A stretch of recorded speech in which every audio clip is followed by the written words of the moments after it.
welcome to my channel, Books and Beads, and today we're doing an April reading wrap-up. I am making beaded bookmarks for every book that I read this year. So while I'm talking about the books that I read this month, I'm going to be showing you little snippets of the bookmarks that I made to match each book. And I haven't finished quite all of them for April yet, so stay tuned. There will be more bookmarks coming. I read 11 books this month, and they ran the gamut for genre. I started off with a cowboy romance, did some historical fiction, contemporary fiction, dabbled into some audiobooks, listened to a memoir. I went all over the place this month, and it was a really great reading month. I started off with Done and Dusted by Lyla Sage. This was the cowboy romance that I read this month. This is about a girl named Emmy Ryder, and she's returning to her hometown after suffering a horseback riding accident. She does professional riding, like barrel racing, and she's kind of unsure what she wants to do with her life next. And while she's moving back into her town, she unexpectedly befriends Luke Brooks, who is her older brother's best friend. She's known him all her life, and he's been kind of a pain in her butt, but all of a sudden they spark up this friendship. He kind of helps her overcome these mental and physical barriers that she's having when it comes to getting back on horses and competing again as a barrel racer. And maybe there's a little bit of romance thrown in there too. Who could say? This was a super cute read. It felt like if Hallmark were to do a movie about a cowboy romance, but just in book form, and there is a little bit of spice in there, so that's where it kind of departs from Hallmark. There is spice. Some of the spice was a little much for me, but I just glossed over those parts, but some of it was good. It felt formulaic, but it was still fun, which is, I like Hallmark movies too. So if you like Hallmark movies, if you like cowboys, I think you will like Done and Dusted. And there are other books in this series that take place in this world, and I think they focus on other characters in the books. So I would pick up other books in this series because they're fun and lighthearted, and you get a little bit of romance too. And I enjoyed that you got dual POV. You get chapters from Luke's perspective and chapters from Emmy's perspective. I pictured Luke as Jason Stackhouse from True Blood. I think he fits that character well. Overall, I gave this one 3.5 stars. It was fast-paced, it was cute little cowboy romance. I enjoyed it. Next, I read Ruined. So this is actually a graphic novel written by Sarah Vaughn, pencils and colors by Sarah Winifred Searle, and inks by Nikki Smith. And this book is just so lovely. The end papers are really beautiful. It's got gorgeous artwork throughout. So I really enjoyed this one because it's a graphic novel. It looks like on the thicker side, but because it's a graphic novel, you get through it a lot quicker than a traditional novel, and it was a really fun one. And this is my first graphic novel of the year. Super exciting. The story starts as the main characters are getting married, and this does take place in the Regency era, so I felt like I was watching a BBC drama, which is great. They're getting married out of convenience. Catherine is entering the marriage to avoid a scandal. She was caught canoodling with someone that she should not have. Andrew is entering the marriage so he can have money for his family. Catherine comes with a large dowry. So they kind of agree that this is a marriage of convenience and they don't have to actually be together. And Catherine actually declares that she only wants to be with someone if it's for love. And Andrew agrees to that. So then the story becomes, will they fall in love?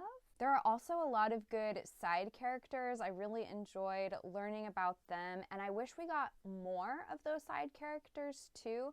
Because it's a graphic novel and goes by pretty quickly, I didn't feel like we got enough depth out of those side characters. It felt like it was leading up to more from them, and I wish we did get that. Loved the artwork. This is a really good book to just take your time with because the artwork is so pretty and it really immerses you in the story. This one's also got a little bit of spice, which I was not expecting. I actually picked this one up in a Las Vegas bookstore, the Writer's Block, which I definitely recommend if you are a book lover and you're in Las Vegas. That's a great store.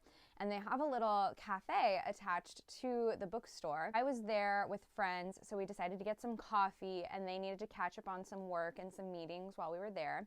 So while they were doing that, I started reading my graphic novel, and I turned to the page and I quickly had to shut it because it was a little spicy. So just know that. Maybe don't read it in public because there are pictures. So if you're a Regency fan, if you're a Bridgerton fan, if you enjoy graphic novels, this is a good one for you. I gave it 3.5 stars overall. It was cute, nothing too like impactful, just a cute little love story, little Regency romance. Again, I wish there were a little bit more from the side characters. Next, I read I'm Glad My Mom Died by Jennette McCurdy.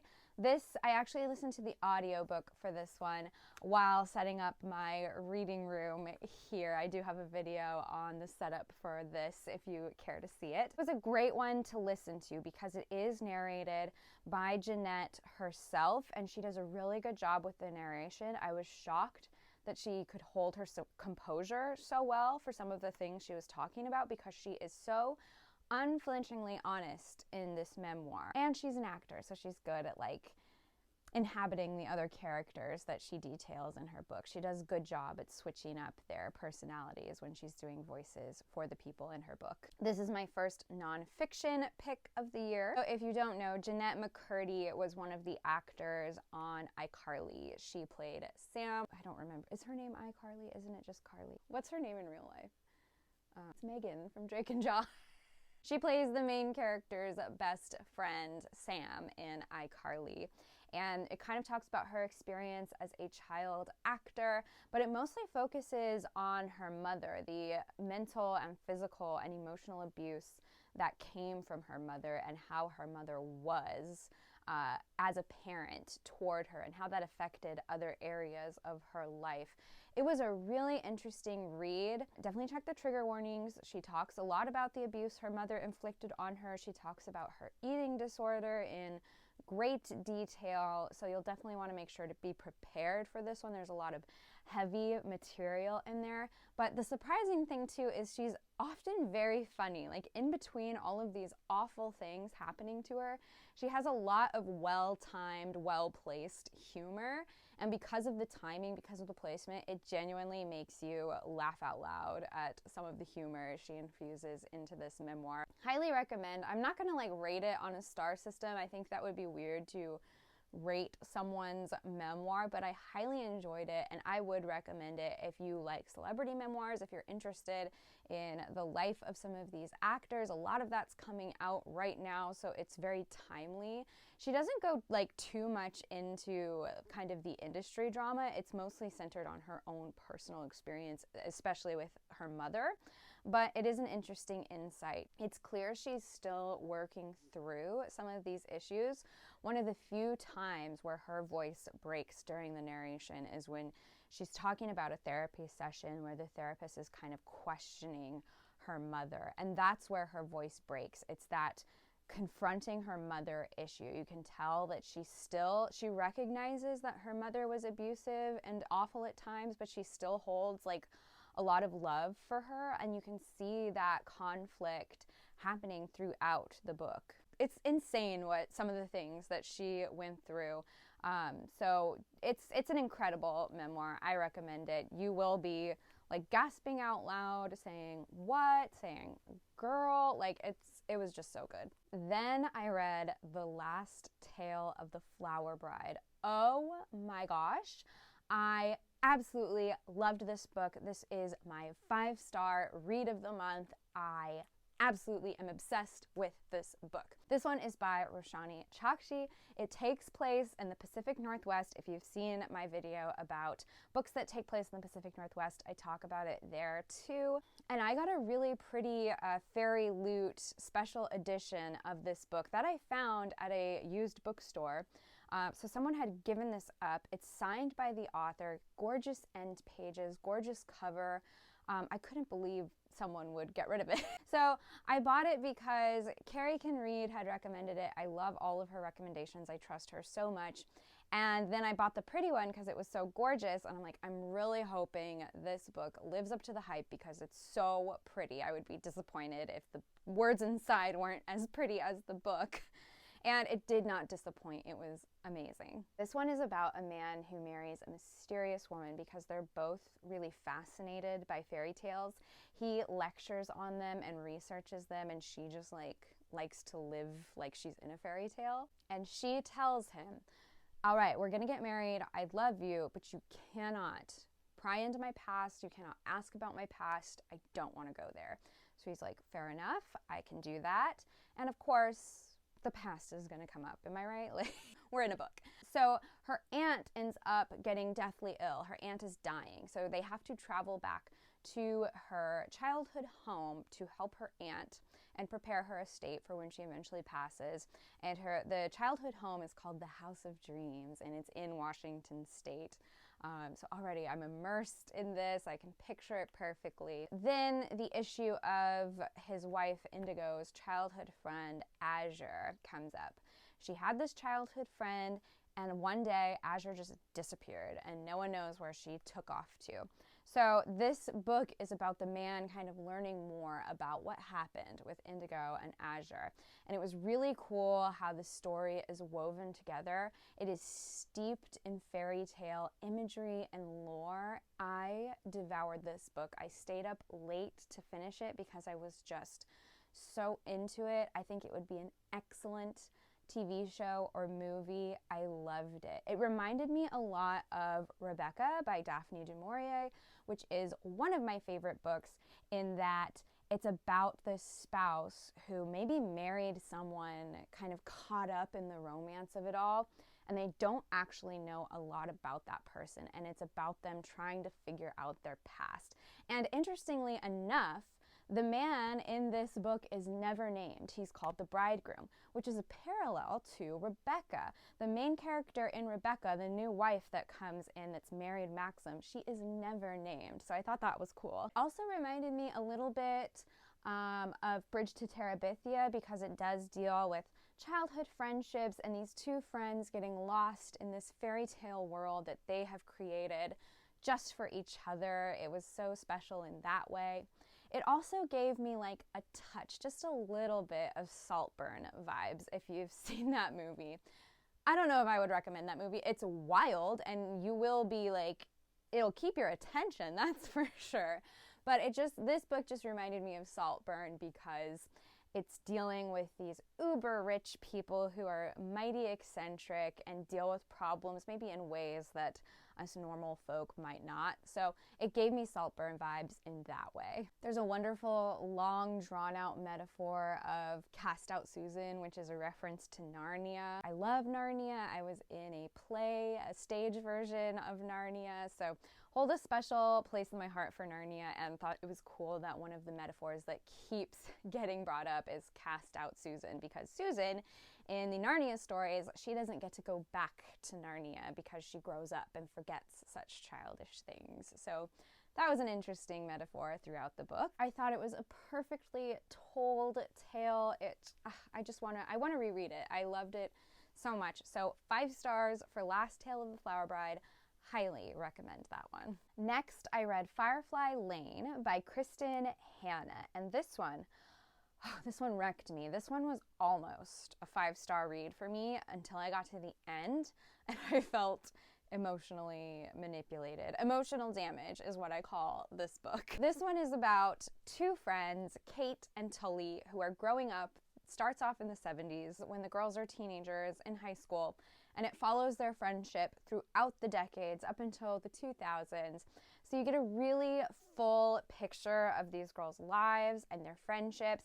And again, this one takes place in the Pacific Northwest. It's another P&W book. There's tons of Pacific Northwest references. In this book, you can tell Kristin Hannah is familiar with the area. She name drops Rainier Beer, Bainbridge Island, some of our news anchors that are quite popular here. She just had it all. It was great, and it was fun to read those references. And I was super immersed in this story and these girls' friendships, which is why the ending, I think, just gutted me. I loved the juxtaposition of these 2 friends' life choices. Tully is very career motivated and driven in her ambition, while Kate, she says that she wants to do the same things as Tully because they're best friends, but she starts to realize, like, well, maybe that's not what I want for me. Maybe I want a family. Maybe I just want to focus on that. So you see how their different life paths end up, which is really cool. And they fight a lot too. It's realistic in that they have a lot of blow-ups, but then they always come back together. It's a beautiful picture of female friendship. I was very mad at the end. This is another one I stayed up late to read because I was so immersed in the story. But the end just sucker punched me, and I felt taken advantage of by the author. I guess I was like building it up to go towards something different in my mind. So it felt like Nicholas Sparks does this a lot, where he just inflicts emotional damage on you at the end of his books. So just be prepared. It's a great story, but there is sadness at the end. Almost a 5-star read, but I gave it 4 stars because I just was not ready for that ending, and I'm still mad at it. Kristin, Hannah.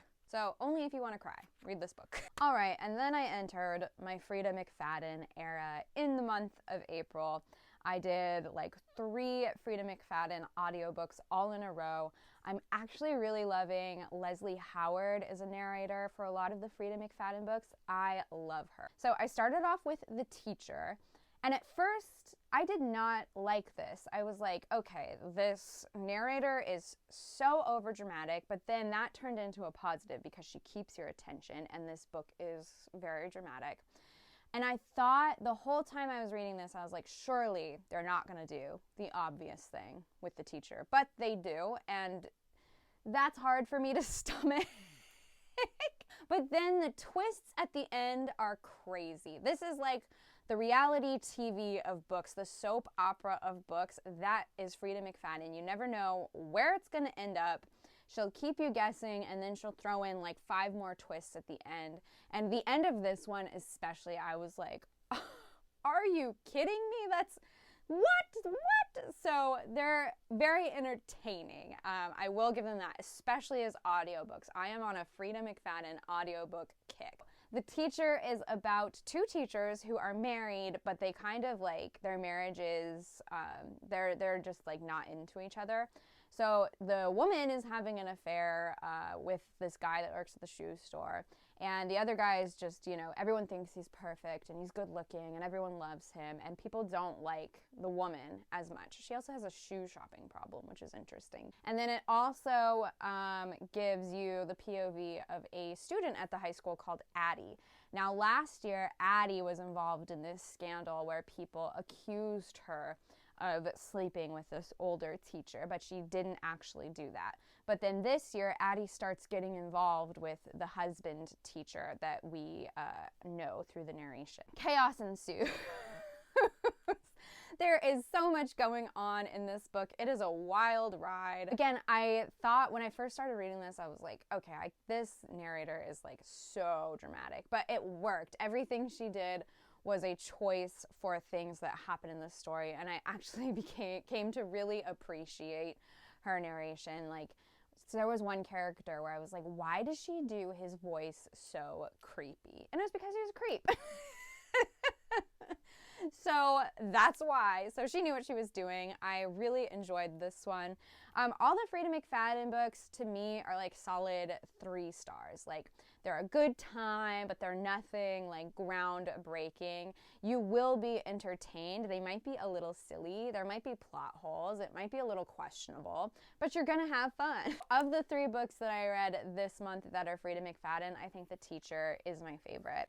But after I listened to that book, I listened to The Inmate. This one was a little more suspenseful, a little more scary than The Teacher. So this one is about a woman who moves back to her hometown. And when she was in high school, she went through this horrific ordeal where her boyfriend at the time tried to kill her. So he is in prison for life for that crime because he like murdered a bunch of other people too, or was accused of murdering a bunch of other people. And she starts inexplicably working as a nurse at the prison where he's incarcerated. I don't know why she decided to do that. But so they have to like interact sometimes. So then she starts like questioning, like, should this guy be in prison? He's kind of nice. And this woman ignores every red flag thrown in her face. Something like very alarming will happen and she'll be like, well, maybe it's okay. That was wild. So the story kind of takes place, you see what's happening in present day, and then it flashes back to the night where all of this horrible stuff went down until you kind of get caught up on all of the blanks. This one was wild. Again, and more crazy twists than you can imagine. I enjoyed this one. I think I liked the teacher a little bit more. But yeah, the main character constantly gives excuses for the problematic behavior of the men around her, which I'm just like, come on, girl. But it helps the story. Once again, another fun, entertaining, dramatic, twist-filled story from Freida. So between that one and the next Freida book I read The Black Swan by Mercedes Lackey. So I'm on a mission to read all of the Swan Princess Swan Lake retellings I can find. In the previous months, I read A Feather So Black and The Swindler and the Swan. So this is my third Swan Princess Swan Lake retelling of the year, and it is probably my least favorite. It was really hard for me to get into this one. It's more faithful to the original Swan Lake tale, I think, so it's not as interesting. Like with a retelling, you want a twist to hook you, to captivate you. We all know the original story. We want something that makes it a little different, and this one is a little more faithful to the original. And it also felt like it was trying to be The Mists of Avalon, because our central character is Odile, the Black Swan, and she's reframed to take control of her own power and overcome Rothbart. She's the one that helps our two main character love interests, Odette and the Prince, overcome Rothbart, but it falls flat for me. Like, Mists of Avalon is very epic.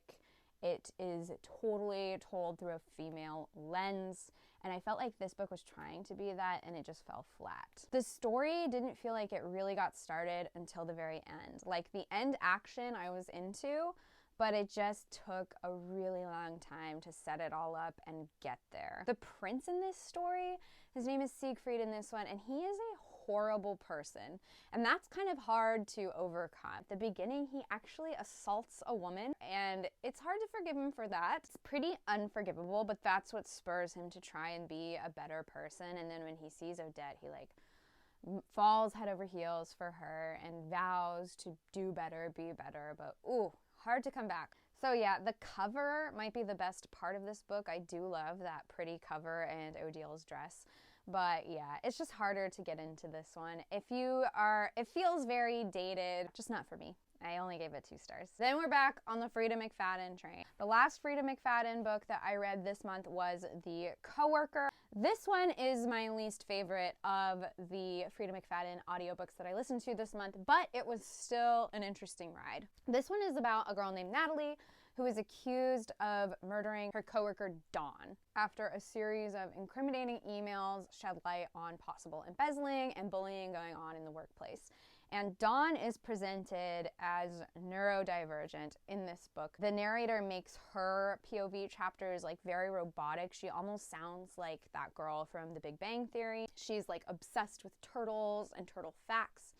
So that plays an interesting part in the story. I'm not sure how I feel about the representation of neurodivergent people in this book, but the good news is that it's not just the neurodivergent person. Everyone is an awful person in this book. They're all horrible. So I guess it's just par for the course. She's not making any statements about just neurodivergent people. She's just saying everyone here is awful. So this one's another twisty one.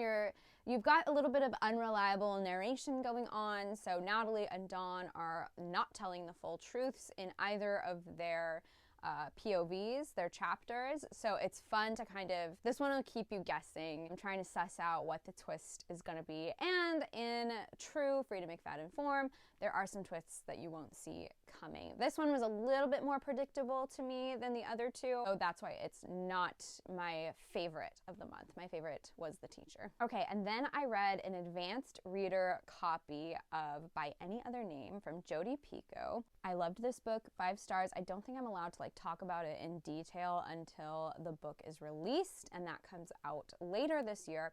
So when it comes out, I'll do a more in-depth talk about it, but just know I absolutely loved it. In this one, you get an alternative to what history has told us about Shakespeare. What if some of Shakespeare's plays were written by a woman? We'll leave it at that. I wanted to read this one because I know I like Jodi Picoult's writing. I read My Sister's Keeper. Again, great book. And I was interested in the historical aspect. I don't know if Jodi Picoult has done like a historical fiction book in the past, so that's what piqued my interest. I really like tales that revolve around alternate histories, like retellings of what we think we know. So really loved that one. It was great. And I finished up the month with a book called The Second Husband. This was another audiobook, and I picked this book because it is narrated by Leslie Howard, who narrated some of the Freida McFadden books I was in. At this point, I was like, I love this narrator. I want to like listen to everything she's narrated. So I picked The Second Husband. I was not as into this as I was the Freida McFadden books, and I think the only reason I finished it is because Leslie Howard does a great job at narrating.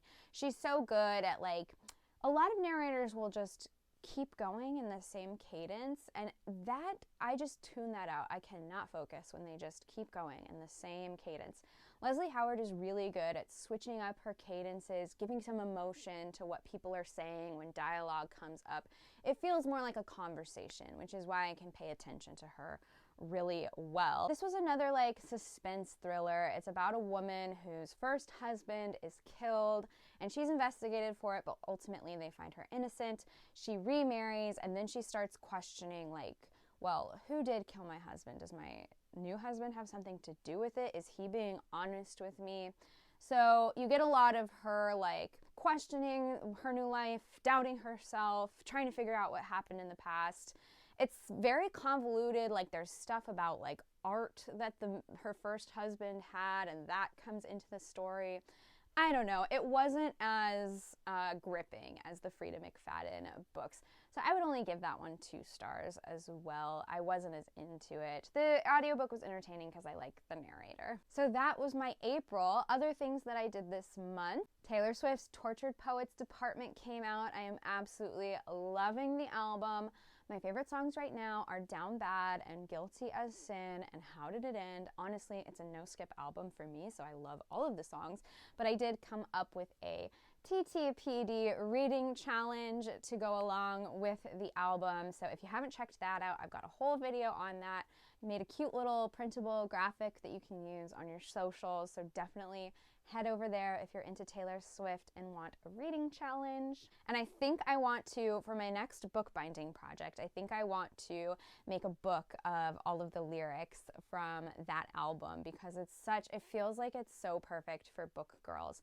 So I think doing a little bookbinding project with all of the lyrics from that album would be fun. So that's my April. Currently reading Flawless, so I hope to finish this up in May, my next cowboy romance. And we will see what else we have for April. I'm super excited. So let me know what's on your TBR. How many books did you read this month? What was your favorite book that you read this month? I'd love to hear it. Make sure to leave a comment. And as always, make sure to subscribe, follow along so we can be book buddies together. And I will see you next time. Bye.